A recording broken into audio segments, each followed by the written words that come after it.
ကဲဒီနေ့ကတော့ချက်ဆုံးလေးရဲ့ကာကွယ်ဆေးဒုတိယအကြိမ်ထိုးရမယ့်နေ့ပါအခုကတော့ OG ဆီယာမချိန်ထားတဲ့ဆေးရုံကိုတွားနေပါတယ်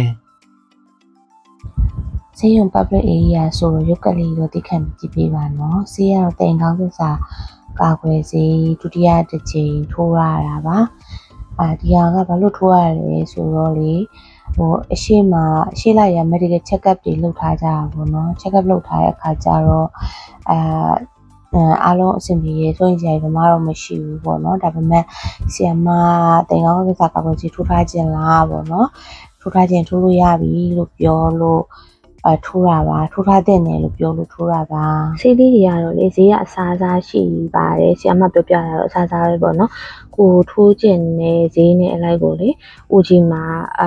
ရှိမှာမေးပြီးတော့တစ်ချက်ထိုးလို့ရတယ်ပေါ့နော်ဒါပေမဲ့ဆေးကတော့ OG က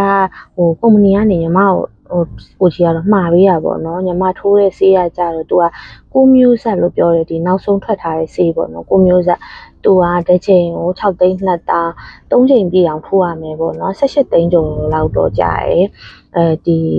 ပေါ့နော်6မျိုးကာဝယ်ပေါ့နော်အဲ့လိုပြောတယ်ဈေးကြီးကတော့အစားစားပေါ့နော်ဈေးရောအဲ့လိုဘယ်နှမျိုးကာဝယ်ဆိုတာမျိုးရှိတော့လေဆေးပညာအကြောင်းအကျတော့ကိုယ့်ရဲ့ professional ဘိုင်းမဟုတ်တဲ့အခါကျတော့အမှားပါသွားမှဆိုလို့အများကြီး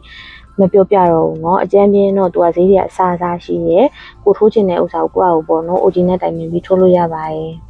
မုံစားရုပ်ကလေးတွေကတော့ဒီ blog အတွက်ကိုရီးယားအတွက်ကတော့မပါမဖြစ် treatment လေးပေါ့နော်ပြောဖို့ကြံခဲ့လို့ဆေးရလေ6လအတွင်း3ချိန်ပြည့်အောင်ထိုးရမှာပါနော်ဒီဟာလေကြိုတင်ကာကွယ်လို့ရတဲ့ယောဂဆိုတော့လေညီမတို့ရဲ့ OG ကလည်း